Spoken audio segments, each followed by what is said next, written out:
Hello, aujourd'hui on se retrouve pour une nouvelle vidéo. On est direct dehors, on va un peu changer de mood aujourd'hui, une vidéo un peu différente de d'habitude, une vidéo où vous allez apprendre qui je suis finalement. En gros c'est une vidéo un peu à l'ancienne, j'aimais trop regarder ça avant, c'est genre 10 faits sur moi.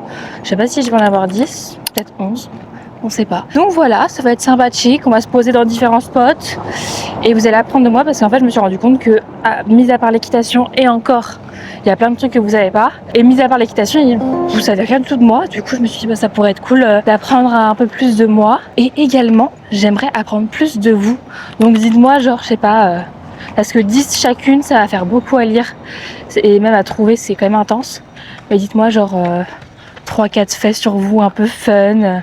Comme ça, on apprend un peu chacune de l'autre. Je commence à avoir une petite communauté. Bon, elle est toute petite. Mais souvent, c'est les mêmes filles qui me... Je dis que c'est des filles parce que je suppose que c'est des filles. Sorry, but si je sais qu'il y a un garçon qui me suit sur Insta et sur... mais la plupart c'est des filles, bref. Donc comme ça on peut savoir plus l'une sur l'autre. Anyway, je vais me poser à un endroit parce que là il fait terriblement chaud. Je suis en train de die. Bref, ça va, l'intro est courte. Je vais me poser à toutes. Can you believe he said that? Like, how cute. You can put me in the trash, can you throw me on the sidewalk? Tell me at the crossroads, sell me at the cash shop. Bon, j'ai essayé de trouver un spot qui était pas mal. Vous bougez un peu parce que vous êtes sur un banc et moi aussi on est sur le même banc en fait. Donc c'est normal que vous bougez un peu. Mais on va parler du coup du premier fait sur moi qui est que j'ai fait 10 ans de violon. Voilà, je pose ça là. En vrai, je sais pas si je suis fière d'avoir fait 10 ans de violon ou juste... ça fait partie de mon background finalement. Et voilà, j'ai fait 10 ans de violon en conservatoire. Je n'ai pas de diplôme, je me suis arrêtée juste avant le diplôme pour les gens qui savent. Voilà, à la fin du conservatoire, normalement, t'as un diplôme. Je ne l'ai pas eu. Mais j'ai fait 10 ans de violon, donc c'est quand même pas mal c'est sympa. J'ai arrêté parce que En fait, les cours et la discipline du conservatoire m'a un peu dégoûtée de ma passion. Du coup, j'ai arrêté, mais genre, quand je vous dis que j'ai arrêté, c'est que j'ai arrêté complètement. Je n'ai plus touché à mon violon depuis, enfin genre 3 fois depuis, mais pas plus. Ça fait je pense 5 ans que j'ai arrêté et j'ai touché 3 fois à tout casser. Voilà, donc vraiment ça m'a un peu dégoûtée de ma passion de la musique et du violon. Je pense reprendre l'équitation, toujours pas. Je pense reprendre le violon l'année prochaine en douceur. Mais pas en conservatoire, pas genre en mode cours, mais genre intégrer un orchestre ou quoi, parce que ça me manque maintenant. Mais le conservatoire, c'est intense. Mais je crois que c'est une formation qu'il faut faire, mais c'est intense. Je crois que c'est un peu un fun fact, genre, parce qu'on se doute pas de ça, quoi. Parce qu'en plus, équitation, violon, ça n'a pas trop de rapport. C'est des activités, des loisirs qui ont pas trop de rapport, ou ça a pas trop ensemble. On dirait que je suis dans la forêt tropicale. C'est n'importe quoi. Attendez, est-ce qu'il vient? Est-ce qu'il m'a vu? J'ai la phobie qu'il y ait des gens y viennent. Oh putain, il vient. Bon, du coup, on se retrouve sur un nouveau spot, pas du tout celui que je voulais de base, mais il y avait un mec derrière et c'était un peu gênant. Enfin, c'était pas gênant, mais... D'ailleurs, c'est drôle parce que c'est un peu en rapport avec ce que je vais vous dire là. Ça peut être intéressant en vrai. Comme ça, peut-être que vous allez vous reconnaître en moi.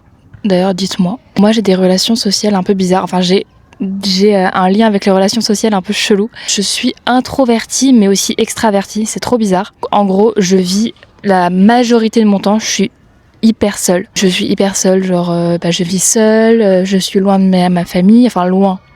Je suis à 50-80 km de ma famille, donc je suis quand même loin.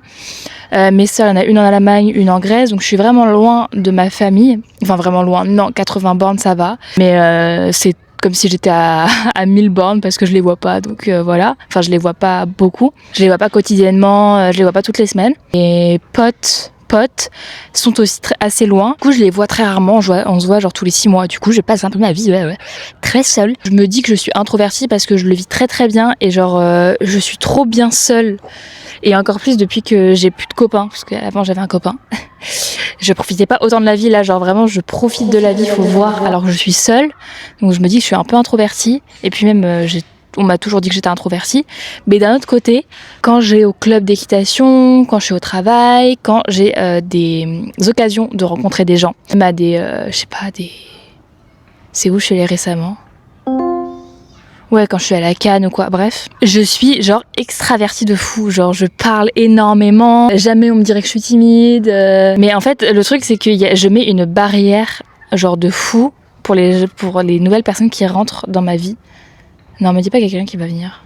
Bref, je disais que je mets une barrière de fou pour les gens qui veulent rentrer dans ma vie. J'ai pas beaucoup d'amis et je crois que c'est genre l'idéal pour moi. Parce que j'ai trop été, j'ai envie de dire j'ai trop été déçue, mais c'est un grand mot quoi. Mais je fais trop attention à qui rentre dans ma vie et il faut vraiment avoir prouvé que t'es là pour les bonnes raisons, que t'es une bonne personne pour pouvoir rentrer dans ma vie. Parce que sinon je mets des stops à tout va, genre tu me proposes de sortir alors qu'on se connaît depuis 2 semaines ou même depuis 2 mois, depuis 6 mois, je vais souvent refuser parce que je suis pas sûre de te connaître à 100%. Je sais pas. C'est pas que j'ai peur du malaise ou j'ai peur d'être gênée ou quoi, mais je crois que je suis trop bien seule pour pouvoir inclure quelqu'un dans ma vie. Je parle amicalement comme amoureusement, genre je suis vraiment bien seule. Du coup, je me dis que je suis introvertie, mais à la fois je suis hyper extravertie quand je suis en public. Vous voyez, c'est un peu chelou. C'est un peu chelou cette histoire. C'est qu'en fait, je peux être aussi hyper timide, comme je peux être tout l'inverse d'être timide et on peut me dire genre vraiment tu prends de la place quoi. Petit plan fun un peu parce que j'ai croisé une araignée, je trouvais ça fun. Nouveau fait sur moi, parler un peu de l'équitation pour changer un peu. Je voulais parler du monde de l'équitation et en fait un peu mon point de vue c'est que je déteste ce monde de l'équitation comme genre je l'adore. Il y a des parties d'équitation qui me dégoûtent à un point. Genre déjà les courses hippiques, mais au-delà des disciplines voilà. C'est vraiment genre certaines perceptions des choses. On voit pas l'équitation de la même manière, certaines personnes. On n'a pas commencé aussi pour les mêmes raisons. Du coup, on voit dans l'équitation, on voit dans comment on considère l'équitation. Il y a une école qui arrive derrière moi, ça va être relou. Attendez, je me déplace. Bon, je me déplace, qu'il y a vraiment une école qui arrive. Donc je vais finir ce fait en marchant, en se promenant un peu. Mais ouais, je disais que je déteste un peu ce monde. Déjà, c'est un peu un monde hypocrite, blablabla, blablabla. C'est pas un monde qui me correspond, mais d'un côté, il y a un monde qui me correspond de fou. C'est les vrais passionnés qui font l'équitation pour l'amour des chevaux, qui font tout pour leurs chevaux, qui... Attendez, je change de main. On est vraiment ensemble là. Vraiment qui font tout pour leurs chevaux, qui sont des vrais passionnés quoi. Et pas des gens qui font de l'équitation pour la performance, pour l'argent, parce qu'en vrai l'argent et le business ça tue beaucoup de choses. Ça tue la passion, ça tue... Ouais, c'est un peu cata. Donc c'est pour ça que je déteste comme j'adore ce monde. Oula, je sais plus cadrer. Je déteste comme j'adore ce monde de l'équitation. C'est un peu chelou, mais je pense qu'en vrai, dans beaucoup de sports et dans beaucoup de choses, quand t'es passionné, il y a des parties de cette passion ou des parties de passionnés qui sont... Je pense que c'est un peu partout dans tous les secteurs, je pense. Mais d'autant plus l'équitation parce qu'on parle aussi d'être vivant, donc ça inclut beaucoup d'autres choses. Attends. À chaque fois, dès que je me pose à un endroit, il y a quelqu'un qui passe. Ça me cringe. Je suis au bout de ma vie. En plus, ça se voit que je fuis. C'est juste horrible. Cette vidéo, je fuis. Je sais pas si ça va se voir pendant la vidéo, mais j'aurais fui tout le monde. Parce que je veux bien, en public, dans un club d'équitation, ça me dérange pas, parce que les gens savent. Mais par contre, en public. Voilà, on va faire un petit plan là. Il y a voilà du vent, je me suis vraiment mis... Vous bougez, je pense. Elle est tombée. Bon, on va parler comme ça. 3e ou 4e fun fact, je ne sais plus. Mais en tout cas, un fun fact pas très fun en vrai. Je vis dans un 9 mètres carrés. Beaucoup sont déjà au courant parce que je le dis souvent dans ma vidéo. Non mais là, vous allez tomber. Je vous ai rattrapé du feu de Dieu. Je crois que je vais arrêter de vous poser. Mais après, je me suis mis à un endroit où vraiment il n'y a personne. Bon... Je vais vous prendre dans les mains, comme ça on va descendre tranquillement et le vent ne va pas faire de nouvelles surprises. Je disais que je vis dans un 9 mètres carrés. C'est pour ça que je suis ici et je ne fais pas genre... Non mais il y a du vent, je pense que vous entendez plus rien carrément. Après ça fait vraiment du bien qu'il y ait du vent mais il faut doser quoi. Bref. C'est pour ça que je suis ici, que je suis pas dans mon 9 mètres carrés à faire des plans pour chaque fait. Mais je me demande si mon micro capte le vent parce que là c'est hardcore. Bon, peu importe. Parce que si je faisais des plans pour chaque fait, des plans différents pour chaque fait, ben écoutez, ça serait boring quoi. Et en fait, je n'ai pas de quoi faire 10 plans différents déjà, à la base des bases. Donc voilà quoi. Voilà. Mais ceci va changer. Enfin, mais ma superficie d'appartement va changer normalement grand max en octobre. Bon, faut voir dans longtemps. Mais grand max en octobre, je déménage. J'en parle dans chaque... Non, c'est cata là. Non, c'est cata. C'est catastrophique. Je me suis fait attaquer. Bon, on va trouver un spot pour parler d'autres choses parce que là. Voilà. Je me suis fait bully quoi.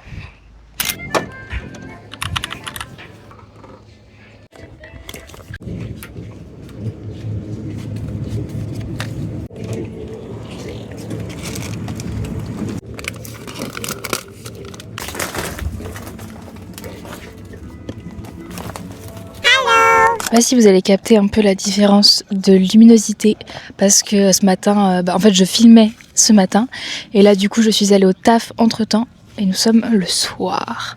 Donc ma tête n'est pas la même, je pense, voilà. Bref, peu importe. Nous sommes pas là pour parler de ça, nous sommes là pour parler. Nouvelle info sur moi finalement, il faut que j'arrête de dire finalement tout le temps. Je suis une grande fan de Riles. Mais genre... Je l'avais jamais vu en concert. En gros, la petite histoire, c'est que je devais aller au Solidays l'année dernière pour aller le voir. Sauf que finalement, avec ma petite sœur, on l'a loupé. On est allé le mauvais jour. Du coup, on est allé... Elle m'a fait la surprise d'aller au concert à Bercy. C'était en janvier. Non, c'est début février. C'est début février. Le 12 février, je crois. Un truc comme ça. Bref. Je suis devenue... En fait, c'est à ce moment-là que j'ai découvert que j'étais une grosse folle de Riles. Parce qu'avant, j'écoutais presque... Enfin, j'écoute pas que lui, mais majoritairement, j'écoute que ses musiques. Je suis fan de ses musiques, j'aime trop ses musiques. J'adore les messages, j'adore la musique, j'adore comment les musiques sont... Bref, j'adore. J'adore le fait aussi qu'il soit pas aimé par tout le monde. C'est genre un artiste qui est pas aimé par tout le monde et je crois que j'aime bien ce truc parce que justement ça montre que c'est pas un artiste très lisse, ça montre que c'est pas un artiste qui fait exprès de plaire à tout le monde, même s'il y a une partie de lui forcément qui fait exprès de vouloir plaire à une grande masse vu que c'est un artiste et qui veut se faire écouter. Et j'ai découvert que j'étais genre fan hystérique de lui quand je l'ai vu en concert le 12 février. Je dis le 12 février mais je suis pas sûre, mais peu importe, à Bercy quoi. Quand je l'ai vu débarquer sur la scène, je ne pensais pas que j'allais réagir comme ça. J'ai commencé à crier comme une folle. Mais j'étais une folle hystérique. J'ai des vidéos de moi. Hein. Mais je vais pas vous les montrer parce que vraiment, on dirait une folle. On dirait vraiment une folle qui... Je sais pas, on dirait qu'elle feu à Bercy alors que pas du tout. Cette vidéo n'a pas de sens. Faut que je le dise. On se retrouve à l'hôpital. Genre là, on dirait pas, mais on est vraiment posé à l'hôpital parce que je viens de faire une IRM pour mon genou. Du coup, voilà, je me suis dit c'était sympa, c'est un petit coin naturel à l'hôpital. Prochain petit fun fact qui est que c'est par rapport à l'équitation et c'est un truc en vrai où j'aimerais peut-être des conseils, des retours d'expérience ou des trucs comme ça. C'est que j'ai toujours de l'appréhension quand je vais dans un box. À chaque fois j'ai de l'appréhension, j'ai peur, dès qu'il fait le moindre mouvement j'ai assez peur et genre vraiment littéralement je pars en courant du box. Alors que ça fait 2 ans que je fais de l'équitation, bon c'est quand même assez récent, mais j'ai quand même un certain âge et je me dis que c'est chiant quoi. Du coup ma petite technique c'est que je sors tous les chevaux à chaque fois des box et que du coup je les attache avec un licol en dehors du box, je les prépare en dehors du box et ça m'a beaucoup rassurée parce que du coup je suis plus dans le contrôle, et même quand ils bougent et tout, et je sais pas, même quand ils bougent j'ai pas peur quand ils sont en dehors du box parce que je peux vite m'échapper, alors que dans le box c'est plus compliqué parce que t'as vraiment 4 murs. Donc plus compliqué. Donc dites-moi si vous avez des petits conseils sur comment mieux appréhender les chevaux dans un box, parce que et pourtant j'ai jamais eu vraiment de mauvaises expériences. Il y a quand j'étais petite, j'ai eu des petites expériences négatives dans des box parce que je pleurais dans les box avec les chevaux parce que on me laissait toute seule dans le box. Alors, j'étais toute petite. Et je criais pour qu'on vienne m'aider, mais personne venait. Mais bref, je pense pas que c'est un lien avec ça. Mais du coup, j'ai assez peur dans le box. Donc si vous avez des petits conseils, des petits trucs qui vous ont un peu débloqué dans votre tête, qui ont fait que du coup, vous pouvez préparer les chevaux au box tranquillement, sans peur, sans crainte, dites-moi. Ou dites-moi aussi si c'est normal d'avoir cette crainte au box et d'avoir peur. Mais quand je vous dis peur, c'est vraiment que au moindre mouvement, je sors du box par peur. J'ai envie de mourir sous cette chaleur. C'est atroce. J'espère que quand j'aurai posté cette vidéo, il fera beaucoup plus frais parce que là... C'est pour ça que j'assume mon acné aujourd'hui parce que j'ai pas le choix là. Je peux me maquiller, je peux pas commencer à mettre de l'anti-cerne et tout pour sous la chaleur. Bref. D'ailleurs, si vous voulez des news de mon IRM, ça va de ouf en fait. J'ai quelques trucs, mais il y a rien de grave. Et puis voilà quoi, c'est sympathique. Ce que je voulais dire. Ah oui. C'est un truc un peu que je comprends pas et que ça choque beaucoup de personnes. Enfin, ça choque beaucoup de personnes, j'en fais trop. Mais ça fait 2 ans que je monte du coup à cheval. Et ça fait 2 ans que je suis tombée qu'une seule fois. Genre en 2 ans, je suis tombée qu'une seule fois. Parce que souvent on dit on tombe souvent à cheval dans les débuts et c'est comme ça qu'on apprend. Et du coup, je sais pas trop comment le prendre parce que je ne tombe pas. Genre mon cheval il a déjà fait du rodéo, il m'est déjà arrivé des trucs où j'aurais dû tomber, mais je ne suis pas tombée. C'est parce que peut-être que je suis adulte et on dit que les débutants tombent parce qu'on parle d'enfants peut-être. Je ne tombe pas. Je sais pas pourquoi. Après c'est peut-être une fierté parce que j'ai une bonne assiette, mais je ne pense pas avoir une bonne assiette parce que quand je vois ma position et tout, enfin l'assiette n'a rien à voir avec la position. Mais je peux pas me dire que j'ai une bonne assiette parce que ça fait que 2 ans quoi, je peux pas dire ça. Mais je sais pas si je vois ça comme une fierté ou en mode un peu pas une honte, mais je suis en mode ça prouve vraiment que je suis débutante quoi. Et ma seule chute, elle est arrivée il y a 6 mois. Putain.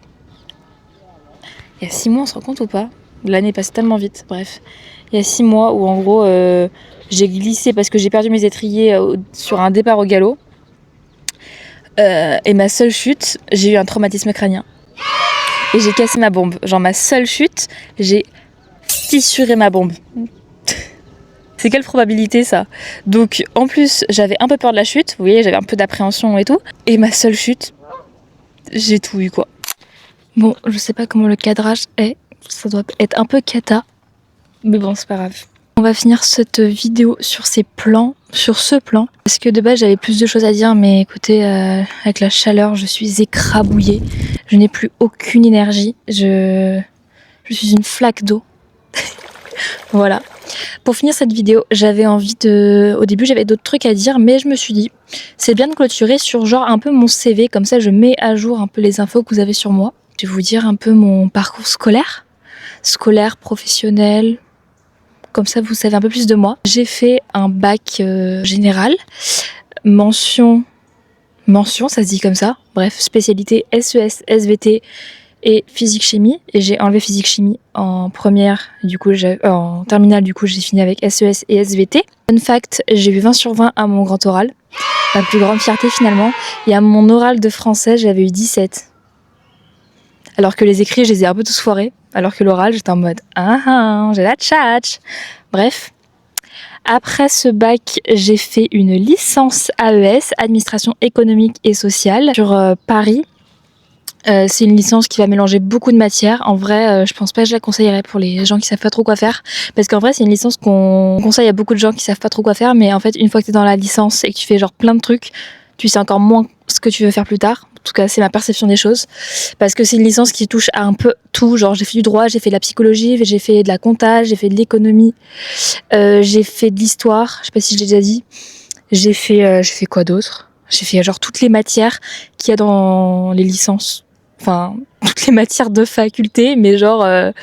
bref, donc c'est très intense parce qu'il faut que tu sois un peu spécialisé dans toutes les matières. Mais en même temps, tu vois les matières, mais pas assez en profondeur pour être spécialisé autant qu'une licence de droit ou de maths par exemple, ou d'économie. Donc ouais, c'est pas conseillé, mais voilà, donc je l'ai validé cette année, après un petit rattrapage surprise en L3, parce que je bossais à côté. Et du coup après ma licence, là je suis encore dans la période de mon master, donc j'ai pas encore de formation où je suis sûre que je vais aller. Mais je suis assez bien placée dans une liste d'attente d'un master que je veux absolument, donc j'aimerais beaucoup être prise. On verra si je suis prise, lol. J'aurai ma réponse dans une semaine, parce que là je vous parle, on est samedi, cette vidéo sort dimanche, donc je vous parle vraiment presque en instantané, quoi. On est presque en live. Et j'ai la réponse le 11 juillet, je crois, un truc comme ça. Donc je verrai bien... Je me tiens vraiment comme n'importe quoi là. Je verrai bien comment ça se passe. J'espère avoir un master en droit des affaires en distanciel à Toulouse. Normalement, je suis bien partie pour l'avoir.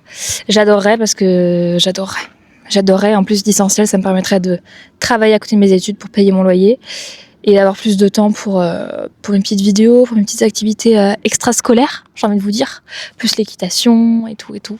Et du coup, à côté de mes études, ça fait depuis mes 18 ans, 19 ans que je bosse. Donc j'ai commencé par un taf. Mon premier taf, c'était au McDo. J'étais équipière polyvalente. Et j'en garde un très bon souvenir. En vrai, c'était trop cool. Mais en fait, les McDo, comme c'est souvent des franchises, enfin, je sais pas si c'est lié au fait que ce soit des franchises, mais j'ai l'impression, c'est que si tu tombes bien ou tu tombes pas bien dans un McDo, genre, en fait, ça dépend de l'équipe avec laquelle tu es, ton directeur, tes managers, tu peux genre adorer ton expérience au McDo comme tu peux la détester. Moi, personnellement, je l'ai adoré. J'avais une équipe trop cool, genre, je faisais des fermetures et tout, mais l'ambiance était trop cool, on était fatigués, on était sous chaleur parce que c'était l'été, mais c'était trop bien, genre, vraiment, j'ai trop aimé cette expérience au McDo.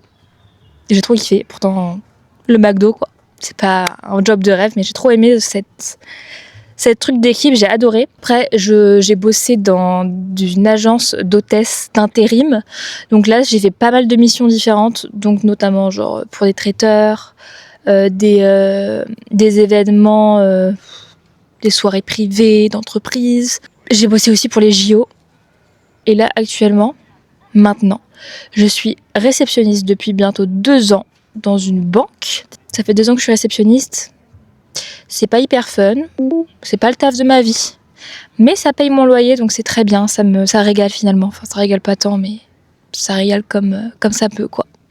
Bref, tout ça pour vous dire que ma vie est géniale. C'est pas ça que je voulais vous dire. Enfin bref, j'espère que cette vidéo vous aura plu. Elle est un peu plus courte que ce que je pensais. Je pensais qu'elle allait être beaucoup plus longue. Je pensais que ça allait être une vidéo genre de 40 minutes parce que j'allais parler 10 minutes parfait et tout. Mais pas du tout.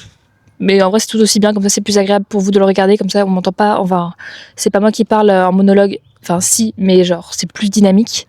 Donc, j'espère que vous l'aurez apprécié. Ma prochaine vidéo, du coup, qui sort dimanche prochain, puisque je fais une vidéo par semaine pour l'instant.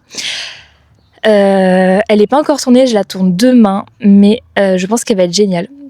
On verra. À tout moment, ça va même pas être elle qui sort, vu que ça se passera pas comme prévu, parce que il y a pas que moi dans la vidéo. C'est pas une de mes sœurs qui va apparaître dans la vidéo. Il y a plein de gens qui vont apparaître dans la vidéo. Bref, je donne des petits indices. J'ai un peu peur de la tourner demain, parce que je suis un peu timide. Mais ça va être cool. J'espère qu'elle vous plaira. Un peu vidéo spéciale. J'essaie de faire des trucs un peu différents d'habitude, parce que monter à cheval sous 40 degrés, c'est pas éthique. Et au-delà du fait que ce soit pas éthique, ouais, non, c'est pas éthique. Rien d'autre. J'aurais pu ne pas annuler mes cours d'équitation. Hein. J'aurais pu aller à mes cours d'équitation, monter sur les chevaux, même faire des balades. Hein. J'aurais pu. À 14h30, j'aurais pu faire une balade. C'est pas éthique. Je n'accepte pas de monter sur un cheval qui est déjà en mode... Il en peut plus déjà dans son box. Il vient en mode... Please, aidez-moi, j'ai trop chaud. Une petite douche, ok, 3 douches par jour, ça ne veut pas l'aider. Hein. Enfin, ça l'aide. Mais voilà. C'est pas lui faire une balade dans la forêt qui va le rendre encore mieux. Voilà. Bref. Donc, au lieu de monter à cheval et vous montrer mon évolution exceptionnelle à cheval, j'essaie de faire de petits contenus différents de d'habitude. Bref, je blablate trop. Là. Donc, j'espère que cette vidéo vous aura plu. On se retrouve dimanche. Je vous fais plein de bisous. Abonnez-vous. Likez cette vidéo. Commentez. Faites ce que vous voulez. Bisous. Like, how cute. You can put me in the trash can, throw me on the sidewalk, drop me at the crossroads.